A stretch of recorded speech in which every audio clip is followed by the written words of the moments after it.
Lucas 15, uma passagem bem conhecida, Lucas 15, do verso 11 ao 32.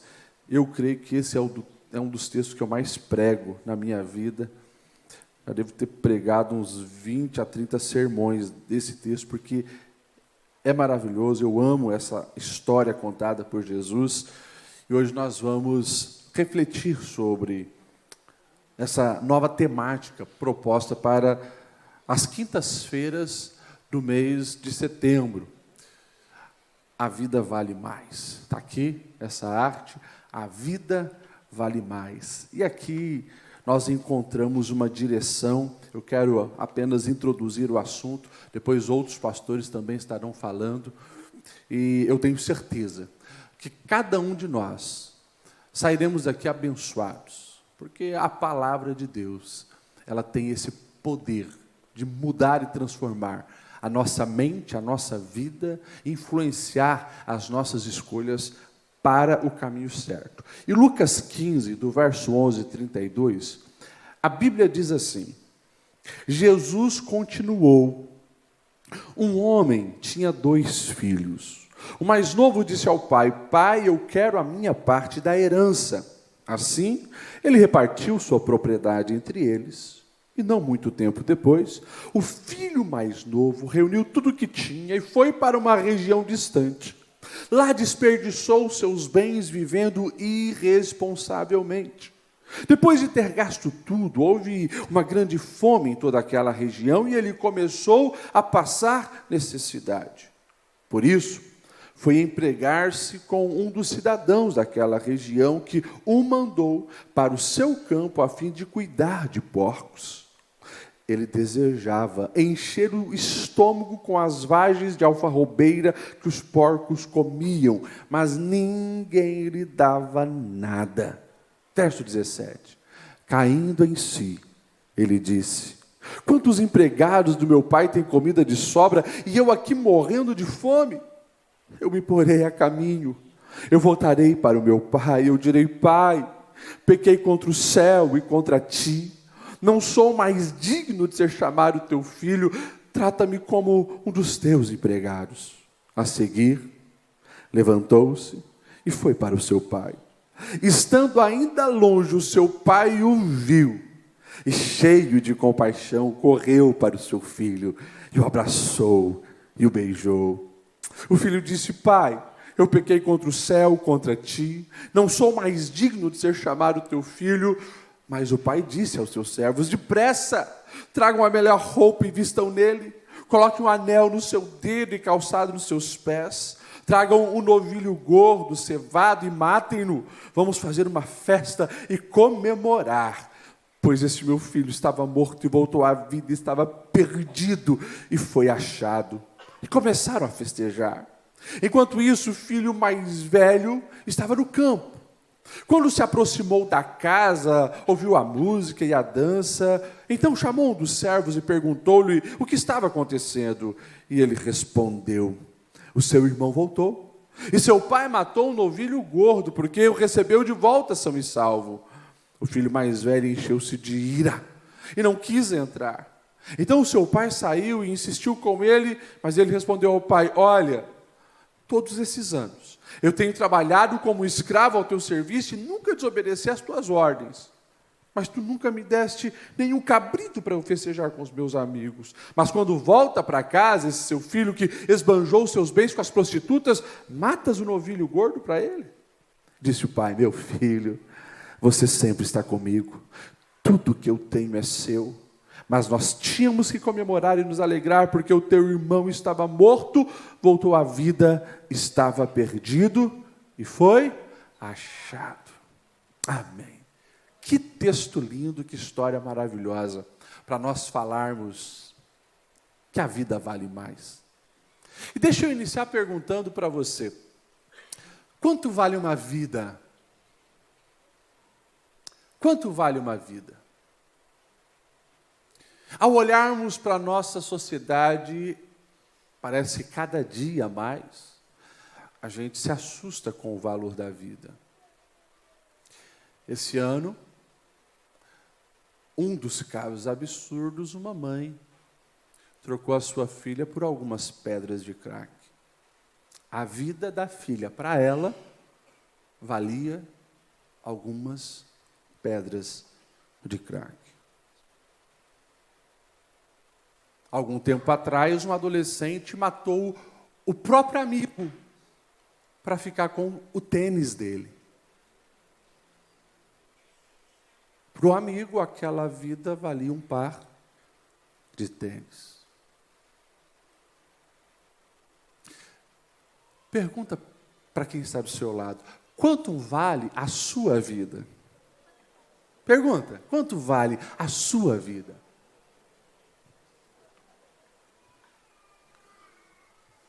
Interessante é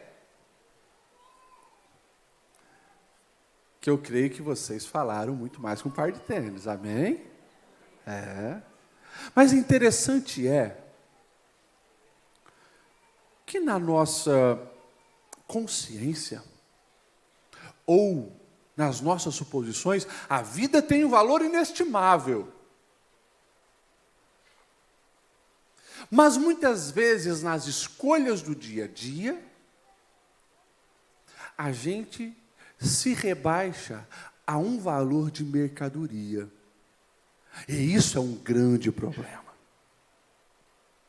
Essa história é fantástica, porque nos revela pelo menos, 3 propostas existenciais sobre o valor da vida.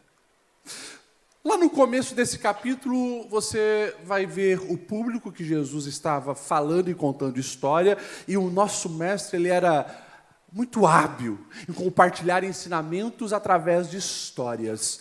Ele ali tem, no seu público, ele tem prostitutas, pecadores, aqueles que eram rejeitados pelas escolhas que fazia, mas também ele tinha ali aqueles fariseus, aqueles religiosos que engessavam tudo em regras e queriam seguir as regras porque achavam que a vida tinha que ser assim.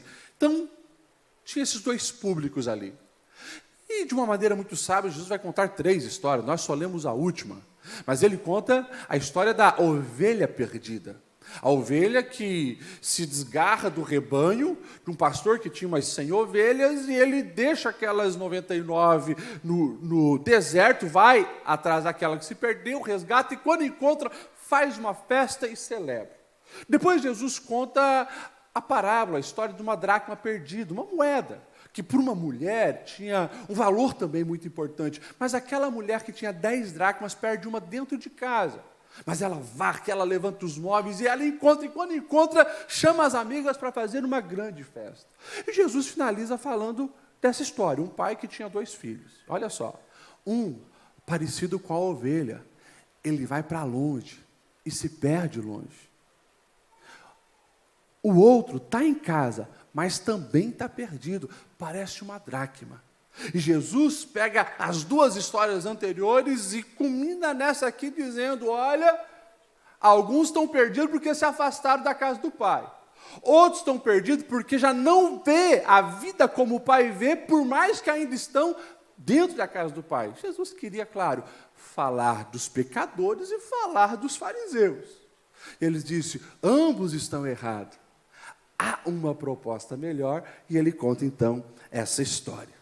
E a história que Jesus vai contar é muito simples, apesar que já começa com informações assustadoras, porque diz que o filho mais novo, com ousadia, com coragem, com desrespeito, com confusão de mente, esse jovem vai chegar para o pai e fazer algo que, para nós do Ocidente, é absurdo. Você imagine numa mentalidade do Oriente de 2000 anos atrás, pedir herança com o pai vivo. Para nós aqui já é assustador, né? Imagine, o teu filho chega para você, me dá a minha parte da tua herança e tá. Você já ia, peraí, mas está querendo que eu morra? Pois é, era mais ou menos isso que esse filho estava dizendo para o pai. Não me importa que a tua vida, não importa o meu papel de filho, de cuidar do pai quando eu ficar velho, o que importa é o din-din, da minha parte, estou vazando, estou indo embora. E ele pega, ele vai. E a Bíblia vai dizer que ele desperdiça tudo vivendo de maneira irresponsável. Interessante. Ele faz uma escolha. Ele começa a gastar tudo de maneira irresponsável. Deixa eu colocar aqui numa linguagem mais contemporânea. Imagina esse cara. Chega no bar, a rodada é por minha conta, e todo mundo vem, faz uma festa, tapinha nas costas, as mulheres cercam ele, é Smirnoff para todo mundo, e assim por diante. A festa estava acontecendo. Ok. Só que a vida não se faz de festa. A Bíblia vai dizer que o tempo passou e veio uma crise. Quando a crise chegou, esse jovem já tinha desperdiçado tudo. Então a Bíblia não fala, eu imagino, ele vai atrás dos amigos do bar. E aí? Se lembra de mim? Paguei aquelas rodadas todas. Não te conheço.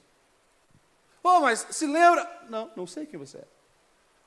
Todos fecharam a porta e esse jovem, para sobreviver, a Bíblia vai nos dizer nessa história contada por Jesus que ele teve que cuidar de porco, que para o povo judeu, você sabe que isso é o mais baixo nível de um trabalho, é lidar com os porcos. Interessante, porque a Bíblia revela algumas coisas para nós que precisamos estar atentos para pegar. Primeiro, presta atenção nisso. Ninguém sai de casa querendo se envolver com porco. Ele fez as escolhas dele achando que estava arrebentando. Estou tomando decisões certas. Agora eu vou encontrar valor para a minha vida. Só que ao sair da visão do Pai, ele descobriu que no mundo a vida vale o que você tem. E depois que você não tem, você também perdeu o seu valor. E aquele que achava que estava fazendo as escolhas mais importantes e sábias da sua vida, agora se sentia não apenas desvalorizado, mas estava vivendo, literalmente, e aí surge essa expressão que nós usamos até hoje no português, uma porcaria de vida no meio dos porcos. A Bíblia está nos dizendo, cuidado, porque lá fora, eles vão te valorizar pelo que você tem, e quando você já não tem nada, você é desprezado.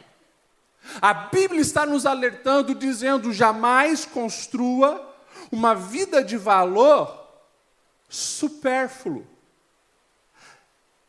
E na nossa geração do aparentar, onde a galera gosta de viver de aparência, onde você aluga roupas não mais para usar, mas para fazer fotos de redes sociais, onde você se hospeda em hotéis não para dormir uma diária, mas por alguns minutos fazer foto do lado da piscina, no restaurante, só para postar nas redes sociais. Nesse mundo de aparentar, tem muita gente construindo o seu valor pelo que tem, ou pelo que os outros vão pensar que tem, e não tem.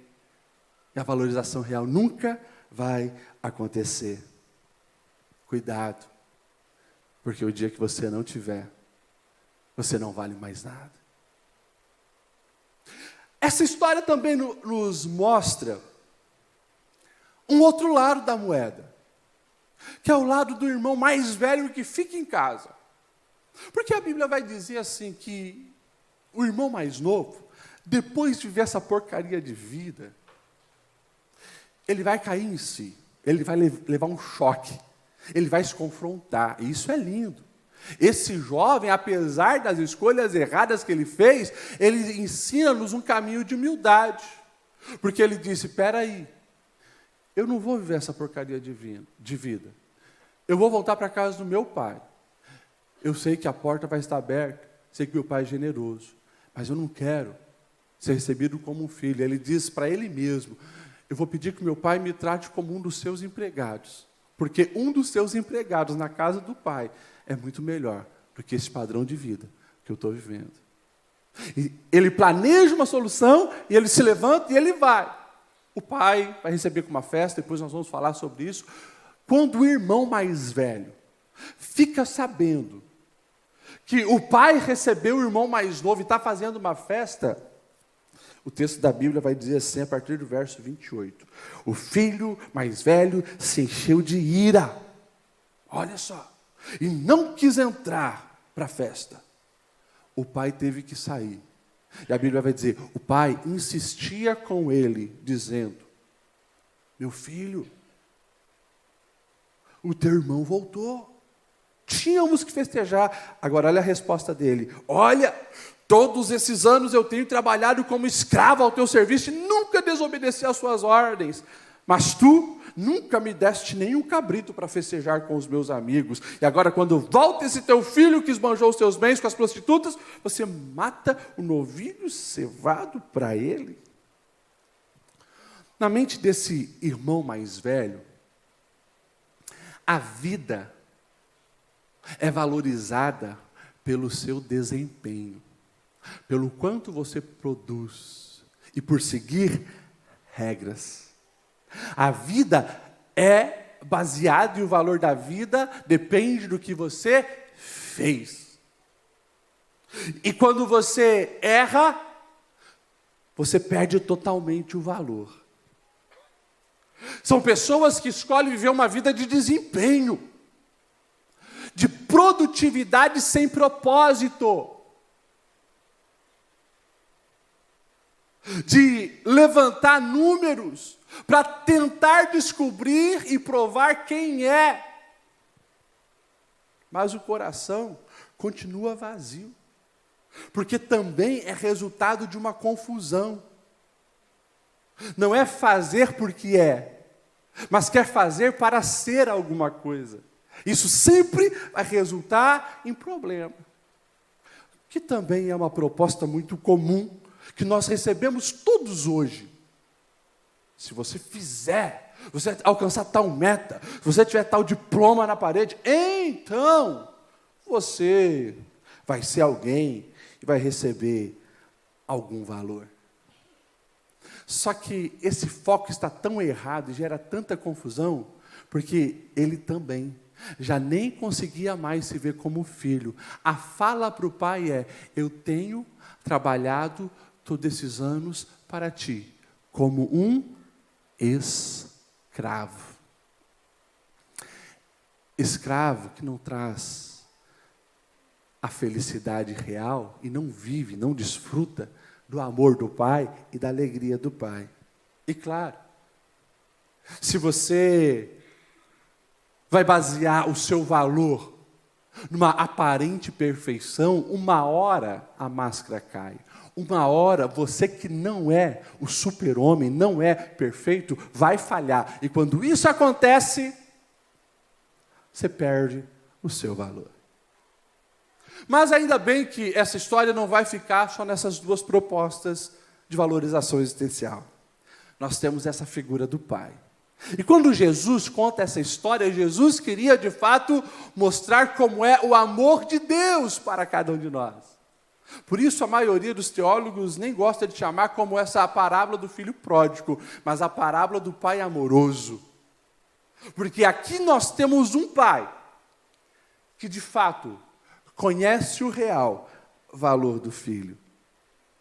A Bíblia vai nos dizer que quando o filho mais novo, que tinha saído e esbanjado tudo, ele volta para casa, a Bíblia diz assim, sobre o pai, estando ainda longe, o pai o viu, e cheio de compaixão correu para o seu filho, o abraçou e o beijou.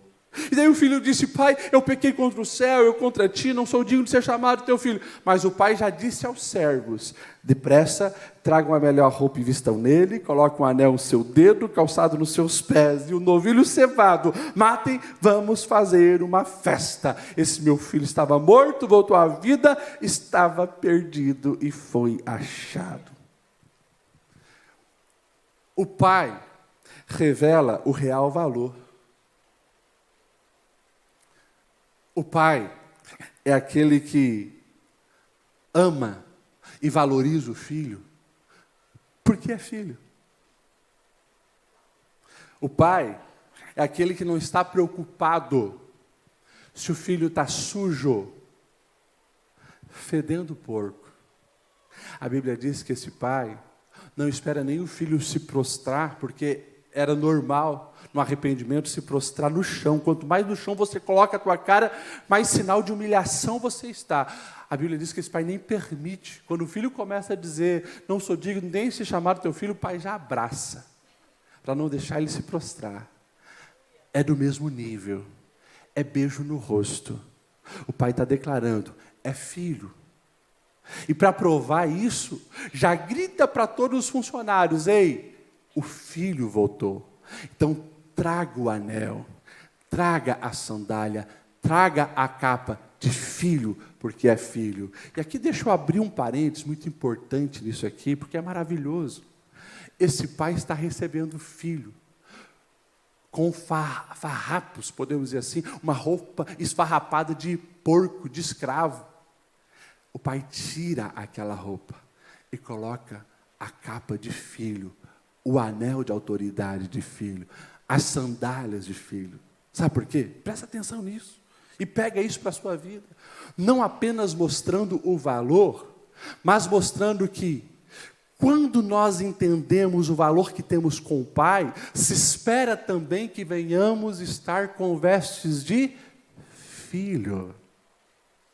Hoje nós cantamos: já coloquei as minhas vestes brancas. E que parênteses é esse que o Senhor abriu, pastor Lediel? Muito simples. Se você deseja, de fato, encontrar o seu valor e ser reconhecido por o Pai, joga esse trapo de imundície fora. Joga esse farrapo fora. Não pode se viver uma porcaria de vida e sentar na mesa do Pai. O Pai recebe você de braços abertos. Pastor, eu estou todo sujo. Pastor, a minha vida foi uma desgraça. Eu errei, eu saí de casa, eu virei as costas para Deus, eu me envolvi com o pecado, eu caí no vício. Eu não sei por onde você andou. O Pai sempre vai te receber assim, de braços abertos. Mas Ele jamais vai permitir que você permaneça do jeito que chegou. Ele vai te purificar e te dar roupa nova, porque você é filho e filho amado. Se você me entende, diga amém. Glória a Deus. O que aquele filho trouxe de volta da herança, pastor? Nada.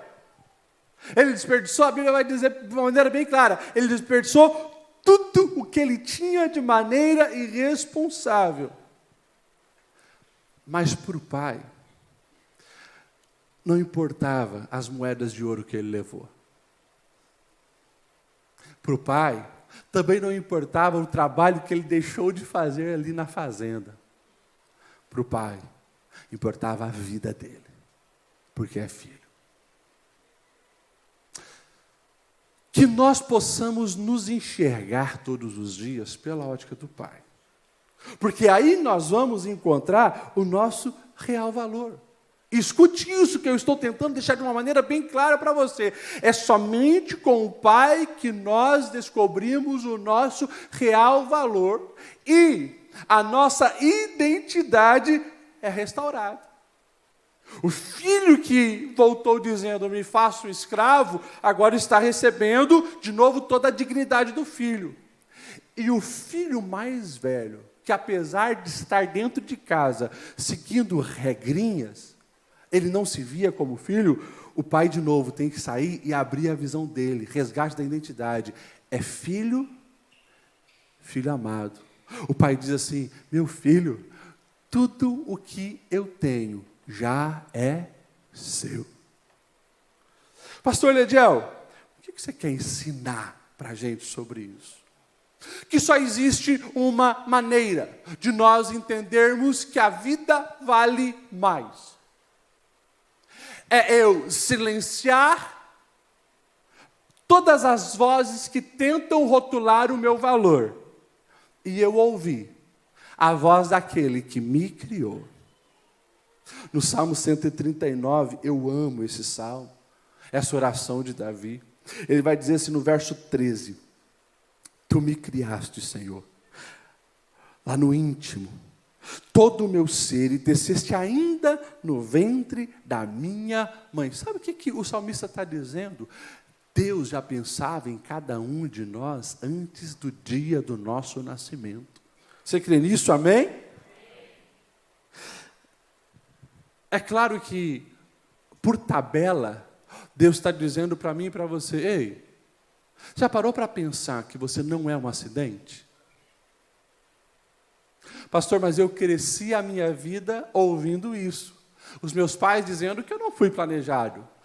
Pode ser que os seus pais não planejaram e na ótica deles você foi um acidente. Mas Deus sabia de tudo, porque Ele estava te tecendo no ventre. Deus erra? Deus faz algo por acaso? Um acidente, nasceu essa pessoa. Não. Deus não erra, Deus não falha. E a consequência lógica disso é que nós, cada um de nós, estamos vivos hoje, nascemos no dia que nascemos, na família que nascemos, na casa que nascemos, vivemos nessa geração que estamos vivendo, porque Deus assim quis. Ele nos planejou. Quando eu tenho essa dimensão de vida, eu preciso alinhar o meu coração, então, com o coração de Deus. Porque se Ele me fez, e nada do que Ele fez é por acaso, mas tudo tem um propósito, eu preciso, então, conhecer o valor que eu tenho para Ele e viver o propósito dEle na minha vida. Sabe por quê? Presta atenção nisso. Ao longo da jornada terrena, muitas pessoas, e quando eu falo muitas, não é só, talvez, algumas. É muitas mesmo, com certeza a grande maioria. Passa-se ano e entra ano, e elas se sentem mais desvalorizadas, porque não vivem de acordo com o seu propósito. Ei, e é por isso que agora no Setembro Amarelo também nós vamos estar falando A Vida Vale Mais, não apenas para despertar a atenção a respeito do suicídio, que é a proposta do mês Setembro Amarelo, mas para que cada um de nós, até mesmo quem nunca pensou no suicídio, possa no espelho, e no espelho da palavra principalmente, você fazer uma análise da sua vida. Porque, presta atenção, a pessoa que flerta com o suicídio, ela não está querendo acabar com a sua vida, ela está querendo acabar com a sua dor. E como ela não consegue acabar com a sua dor, então ela acha que o fim da vida é a única solução, quando não é.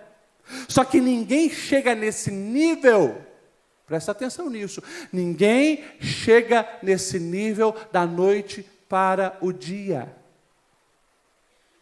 É passos que se dá. Alguém que flerta com o suicídio é alguém que também viveu uma porcaria de vida. Mas diferente do jovem que entendeu isso e voltou para casa, essa pessoa decidiu se atolar mais nas propostas fora da casa do pai. É chocante isso. E eu volto a repetir aquela frase que eu falei lá no começo: ninguém sai de casa buscando uma porcaria de vida. Às vezes sai com razão, achando que sabe viver a vida. Eu sei administrar esse recurso, eu sei escolher os meus amigos, só que a vida vai batendo. Ei, é por isso que tudo aquilo que tem valor, você não trata de qualquer jeito. E é por isso que Deus não nos trata de qualquer jeito. E é por isso que Ele colocou instruções e leis para nós seguirmos, para que o nosso valor seja preservado. Só que daí tem uma outra voz dizendo, isso aqui é muito quadrado, né, cara? Pô, olha só, esse livro aqui que tão antigo, os textos mais recentes, tem 2.000 anos atrás, está dizendo ainda que o sexo é uma expressão de amor dentro do casamento? Palhaçada! Vamos curtir a vida aí, pegar todos e todas. E alguém ouve essa voz e diz, tá bom, é isso mesmo. E se entrega aqui, se entrega ali, se entrega lá. Daqui a pouco, sexo virou apenas prazer corporal. Não tem mais expressão de amor. A pessoa começa a se sentir suja, desvalorizada. A vida começa a perder o sentido. E muitos, como eu falei, em vez de voltar para a casa do Pai, vão se atolando cada vez mais na promiscuidade. Isso tem assolado mais de 60% dos nossos jovens hoje. Uma outra voz diz, peraí. Cara, esse livro antigo aqui está dizendo, que não pode dar uma curtida, uma cachaçinha. Um livro disso para não se embriagar, que palhaçada é isso? Vamos embriagar, vamos curtir a vida, vamos encher a cara, vamos fumar uns baseados, vamos cheirar uns pó. E vai. É uma carreirinha hoje, 2 amanhã. Uma tacinha hoje, 4 amanhã. Quando vê, os vícios prenderam, enjaularam. Tristeza, amargura, rancor, vida sem sentido. Eu volto a repetir, ninguém é perfeito, erros todos cometem, mas em vez de voltar para a casa do Pai, se atola cada vez mais. E a vida perde o sentido. De novo, pega as estatísticas, só aumenta os índices. Na nossa cidade, a capital da cerveja. Uma festa tão linda. É linda quando vemos desfiles na Oktober, mas quem circula pelos pavilhões da Proeb sabe a quantidade de coma alcoólico que existe. Está aí. Escancarado para a gente ver a olho nu. E o coração vazio? O valor lá embaixo. E eu lembro, tudo começa com um passinho fora da casa do Pai. De uma maneira muito clara. Nós precisamos entender algo. O Criador já está falando o nosso valor. E o nosso valor é tão alto, tão alto, tão alto, que Ele enviou o seu Filho Jesus para morrer na cruz e nos restaurar novamente a casa do Pai. Ali é o nosso lugar. Quando você entende isso, podem falar o que quiser, podem propor o que quiser, podem escrever o que quiser a teu respeito. Você sabe, você é filho e filho amado. E se o Pai já declarou o seu valor, você vai se ocupar em desfrutar desse valor todos os dias, cumprindo o seu propósito nessa vida e frutificando. E assim, todos os dias, a vida vai valendo mais.